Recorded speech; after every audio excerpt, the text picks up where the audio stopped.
Ah. Do you know that it takes YouTube from my laptop 5 minutes to go live? Um,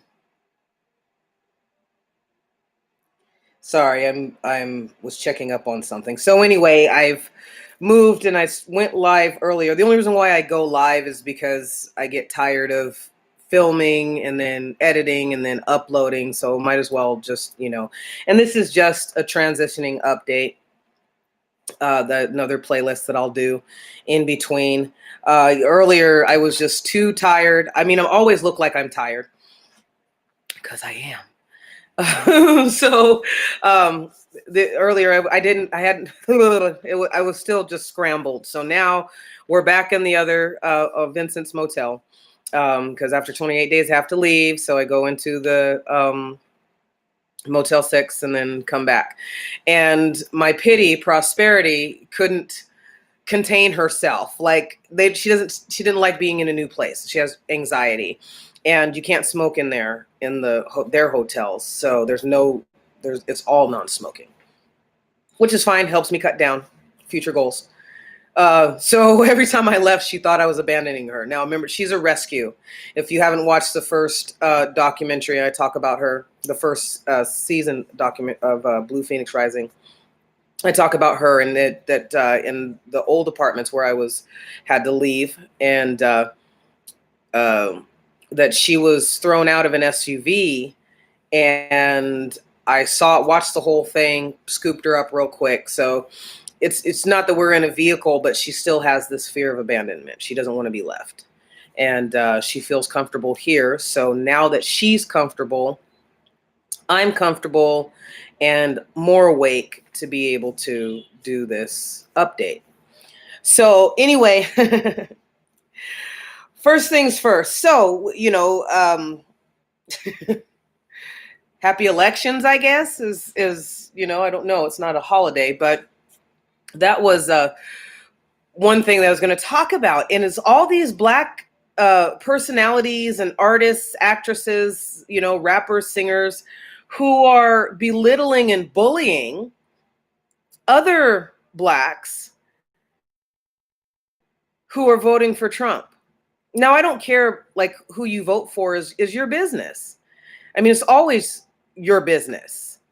And what really just gets me is that it's like open season now. It's been justified to bully people based on politics. And it's other Black people bullying other Black people. And it's even people from other countries, from African countries like Nigeria and, so forth, who are bullying. There was this lady on Instagram. I followed her because she's, I saw a video on Facebook and it was kind of funny. And, I thought, well, maybe she's a comedian. I really didn't know who she was. And I didn't check out her Facebook profile to see. Later on, I would find that she is Nigerian, but I believe born in America. Her name's Lovey something. And so I guess she's written a book and is, a coach of some sort, motivational speaker or speaker. And I'm wondering I'm listening to her on Instagram, and I'm thinking because she's basically just saying that if you vote for Trump, you're stupid. You're a dumb fuck, basically, is what she said. And you can go and look up, give her some views to do. What's the people of color thing to do? It's the woman thing to do, because he said, grab him by the pussy. I never caught that. But I don't believe that he he's not racist like the Klan, but he's not racist. He's not any more racist than a white male growing up in America. I mean, what is he, 60, 70 years old? I mean, it's not, but I haven't, Biden, on the other hand, nobody's talking about his pedophilia, his son's pedophilia, workings and dealings with China and Russia, all the things that they've accused Trump of. So it really bugged me, because I'm like, I get tired of other people, of Black people bullying other people, and it brought me to this cultural soul ties that we have, that where, when I grew up, I wasn't raised, I raised myself. Me and God raised us. So it's, but growing up, it was, you're automatically a Christian. You're automatically a Democrat. If you're a Black woman, you're automatically going to cater to your Black son and husband because the police could kill them, or they have it harder than you in some way, shape, or form, which ended up cultivating this misogynic, hypersexual narcissism that we see now in Black men. I've all these artists peeing on whether they're girlfriends or prostitutes. I mean, you're peeing on somebody, and it's acceptable. Nobody wants to mention that. But in my daily dealings, and after I watched this video with her saying this, that you're a dumbass if you vote for Trump and all this, and I'm thinking to myself, you don't know why somebody's voting the way that they are. You don't pay their bills. You don't vote. You don't know their story.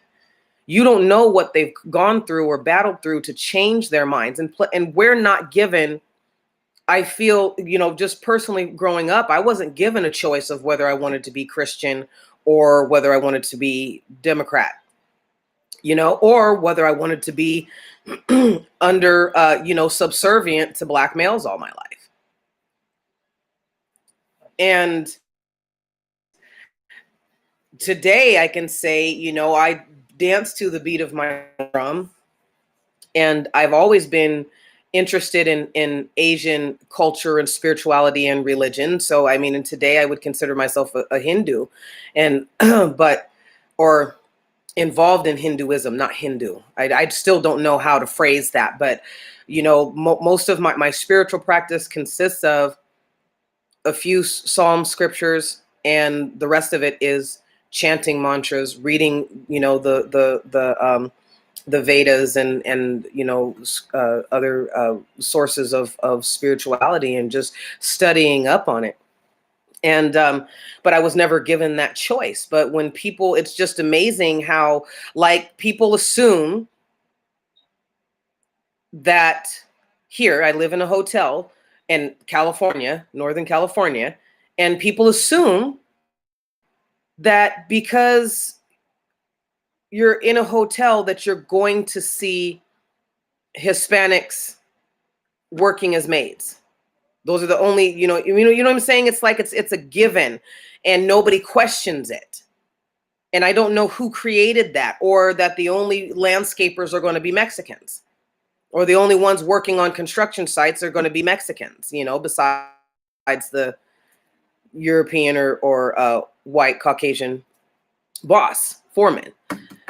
Very seldom have I seen Blacks or white males or females. I saw a Mexican female out there with the rest of the Mexican males on a construction site just today. So, it's like it's a given, and I don't understand, like, why is it a given? If a white person can't discriminate or only hire white people, why is it not racist for a Korean restaurant to only hire other Koreans with, occasional white person in there, but never any other person of color? Why is it okay for that? For the same thing with the Mexican restaurants, when they have an authentic Mexican restaurant, they never hire anybody but Mexicans. And again, occasionally the white person, that shows up, and because of marriage or dating or whatever, So it got me really thinking. It's like, why are this is normal? Why is it a given that because you're Black, you're supposed to vote Democrat? I mean, like, I've had questions about the Democratic Party for, decades. So I'm like, a couple decades, like, why, and the way that people have gone off on Candace Owens, I mean, she's saying exactly what I've been feeling, and I was belittled for. And the other thing that gets me too is the violence that other Blacks are ready to perpetrate on Blacks who, in their views, are stepping out of line, are stepping out of the cultural norm, are breaking those soul ties so they can be free. I was walking my babes a few days ago, and this may even be last week, was walking my babes, and black male, he's up at the hotel cashier or whatever. He's trying to get a room. And I just see it because he's at the window, and because of COVID, you have to do everything outside, so everything's visible. And I'm passing, and I just keep my head down, focused on my girls, and we go do what we got to do, and we come back. But I looked over, and he saw me, so he made eye contact, and I could feel it. When you raise your vibrations, and you get this, you can kind of to his side to peer at me to kind of see my face because I'm not looking at him, and because I knew history, all of that. And so when I spoke, my vocabulary wasn't a bunch of slang. It wasn't a bunch of black vernacular. So, and even to this day, I'm not saying that I have this great vocabulary. Because I don't. I'm like so behind. The street life will do that to you. Being homeless will do that to you.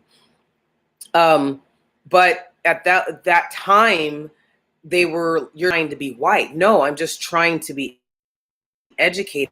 And I like these words. I'm fascinated by words. I'm fascinated by the etymology of words, and it's sometimes I get overwhelmed when I'm writing my scripts because I'm like, oh my gosh, there's so many words to use. But if I use this word, the story might take a turn here, or, you know what I mean? So anyway, I was never considered black enough. And I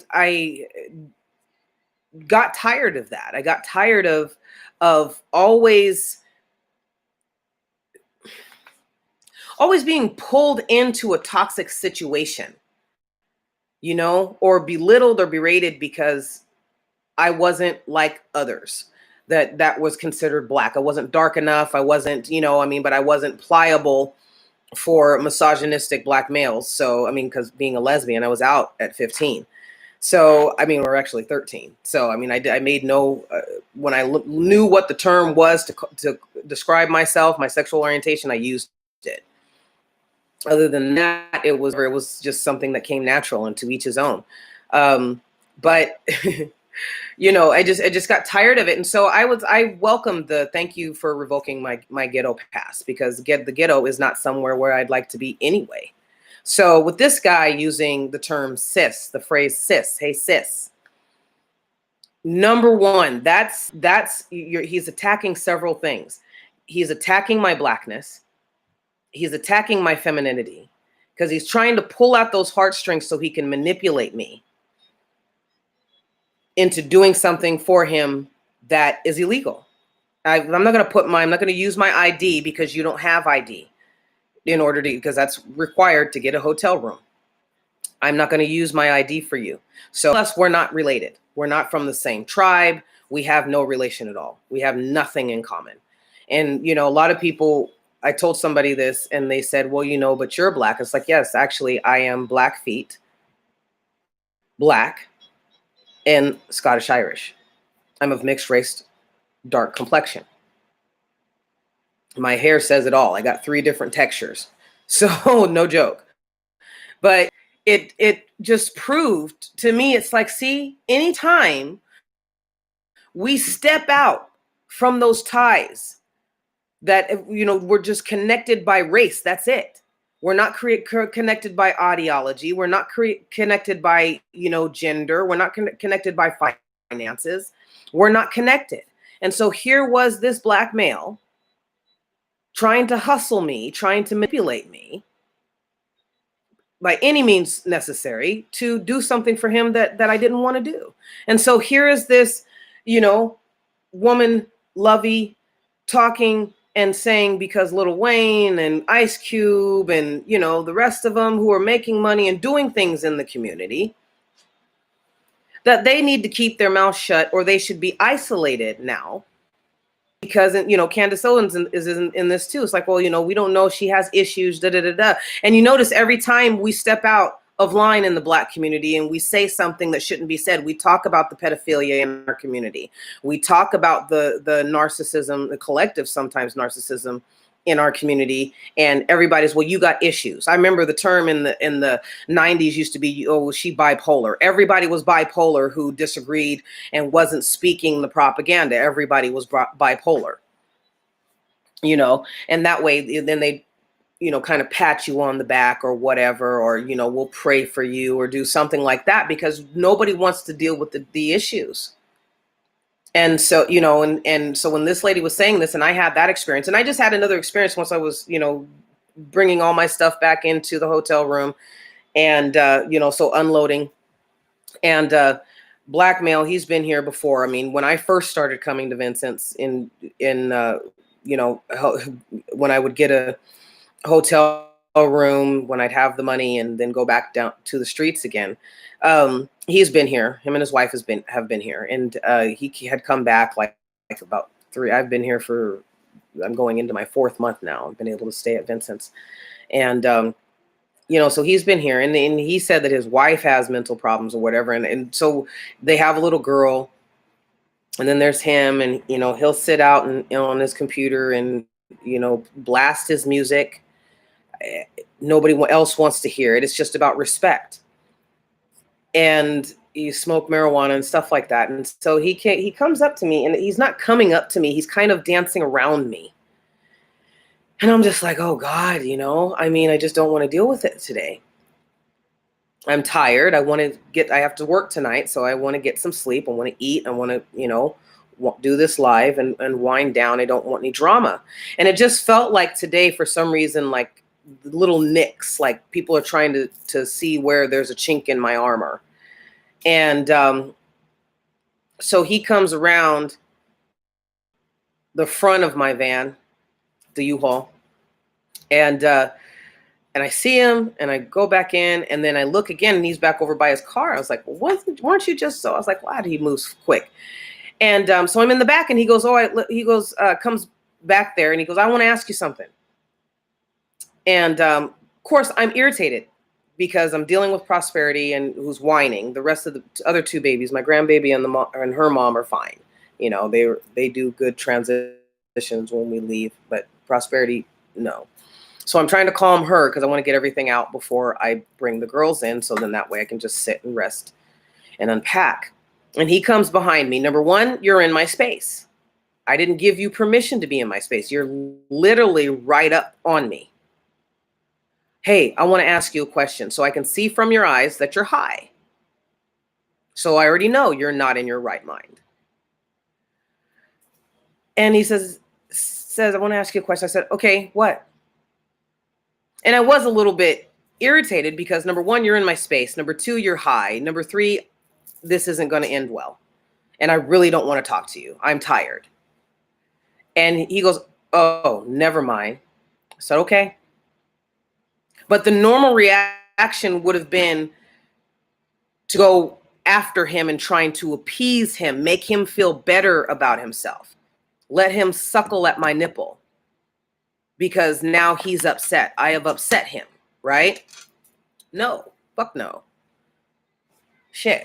What the hell am I going to breastfeed you for? No, you had no right to come up into my personal space. And so when you're going through these transitions in life and you're doing the work and you're making the connections as to why you react or you feel fear about this, or who have been the players in your life that have kept you down or kept you feeling lower than who you are, right?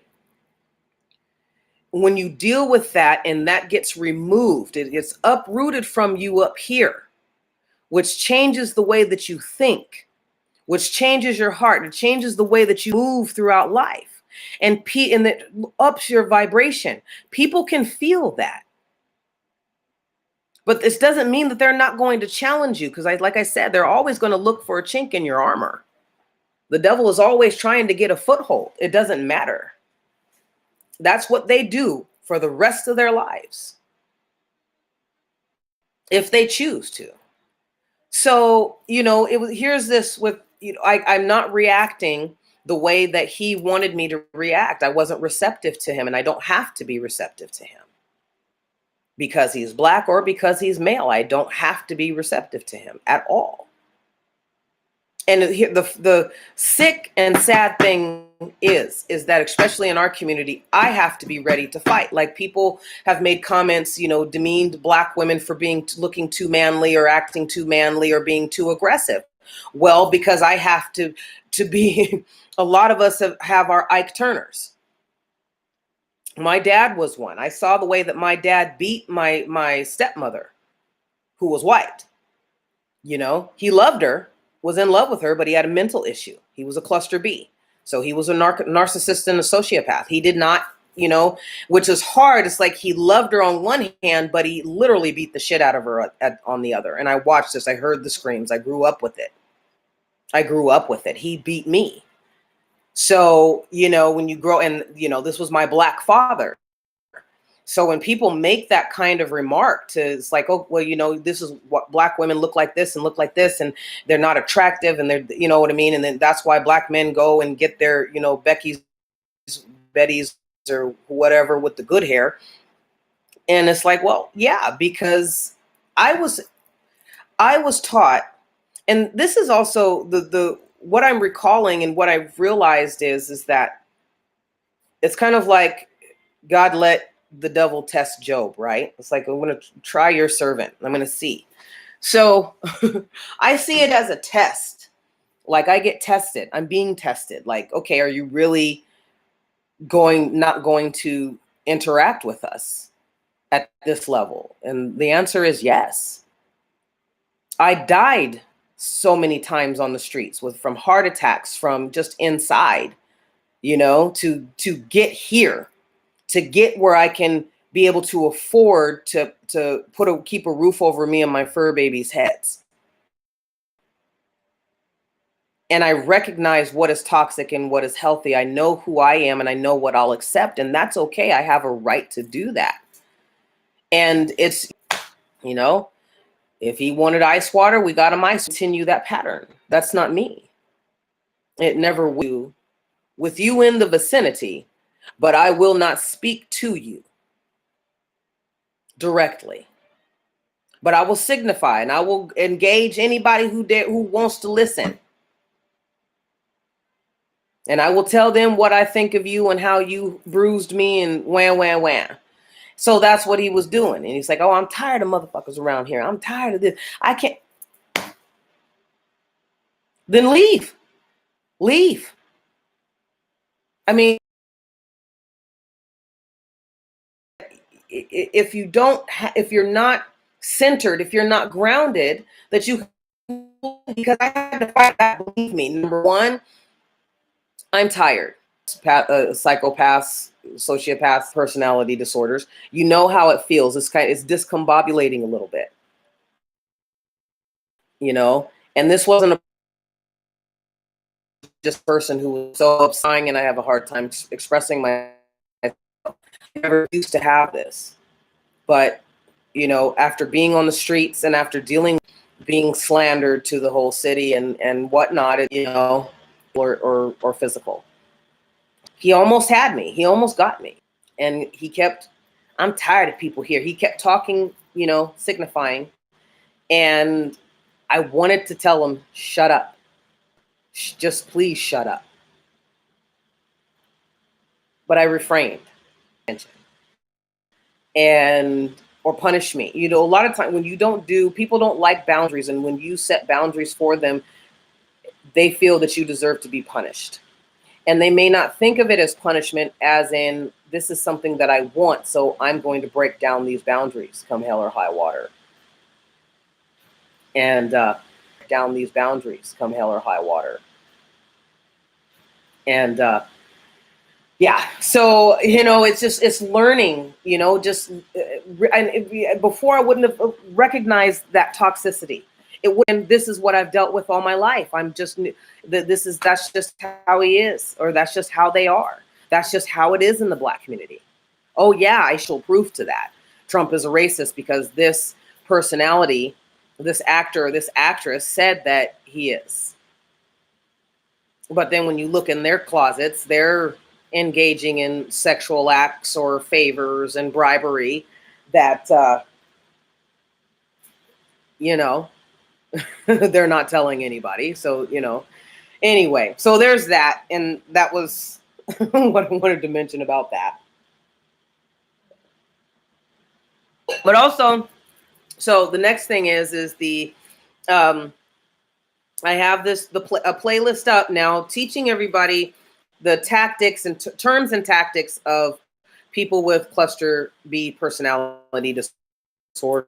Because one thing that I found is that knowledge is power. It's freeing. Because once the thing with my stalker, she has borderline personality disorder. She is also bipolar, schizophrenic, and I mean, normally when these people have one diagnosis under that cluster B category, they have others peppered in there. You know, just one seems to be heightened over the other.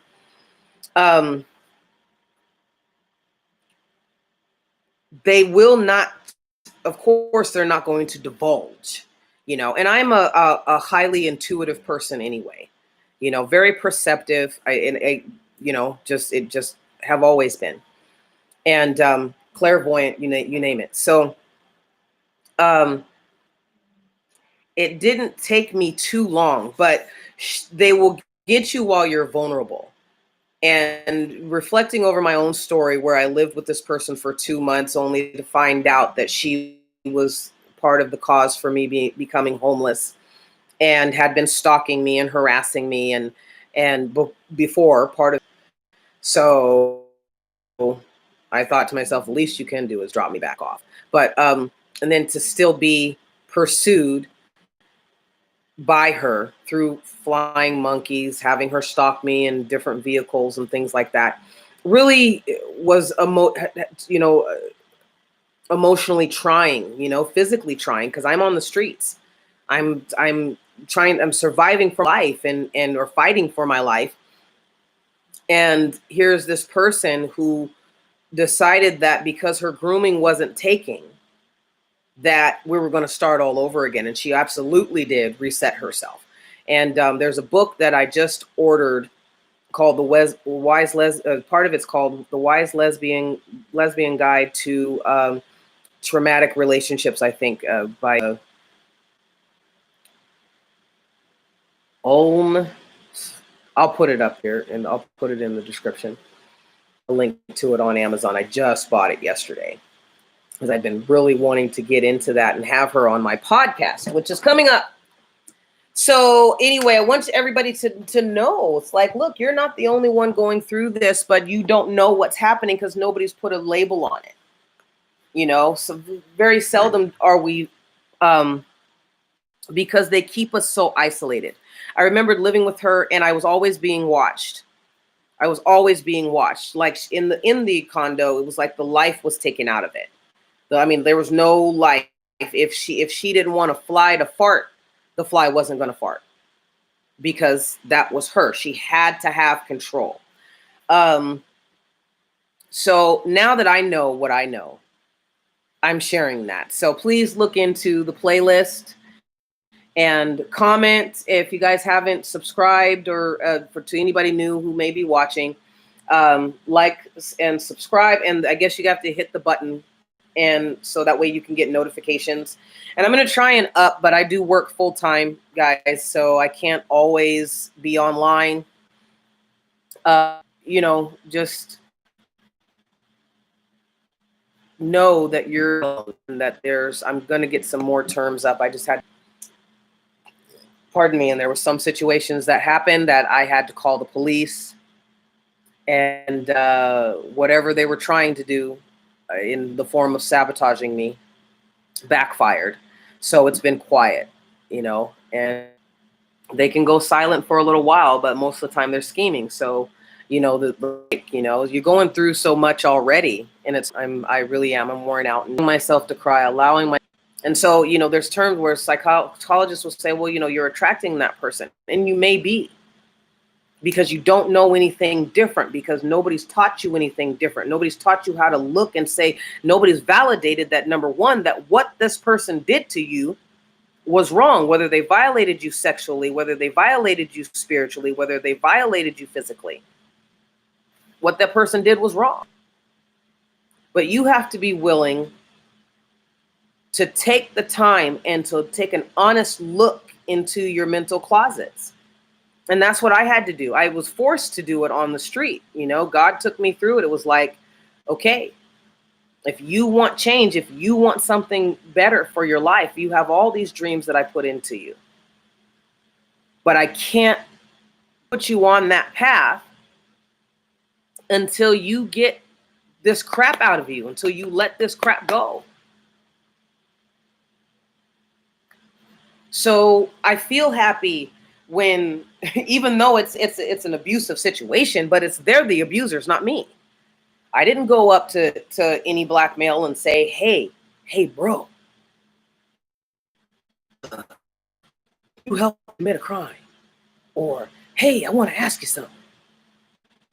I've put up with it for too long, so that's just on renewing your mind and show you some. This is not for likes. As I said, I'm having one night, right? It's not like I'm going to be homeless. So I've been severely challenged, and I've passed.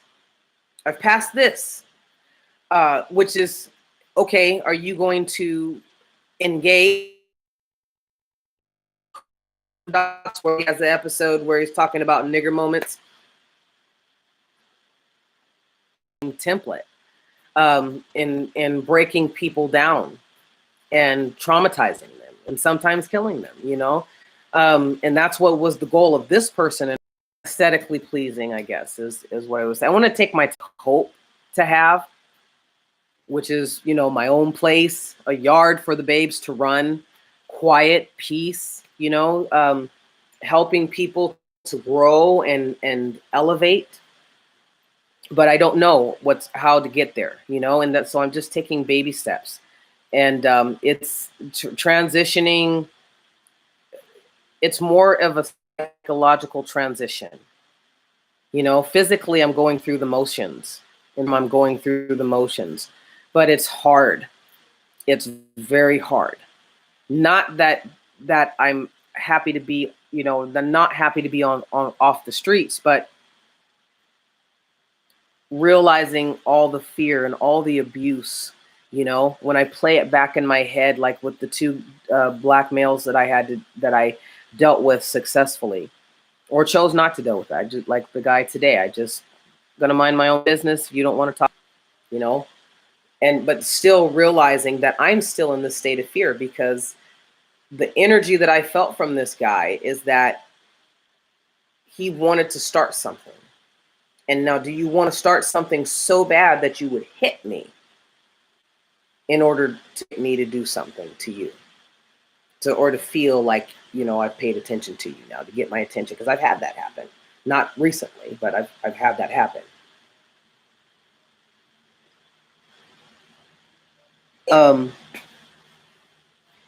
Yeah. So I'm still working as a security guard. But I'm just really desiring to have more time to be creative, to connect with the audience, and to answer questions, and to just engage on a deeper level, And I'm a perfectionist, I want everything to be the perfectly imperfect is basically how I describe myself. But I like to try, So anyway, hopefully it hasn't been too long or been too confusing, but right now, just in between, I'm going to start on the documentary and give you guys a preview.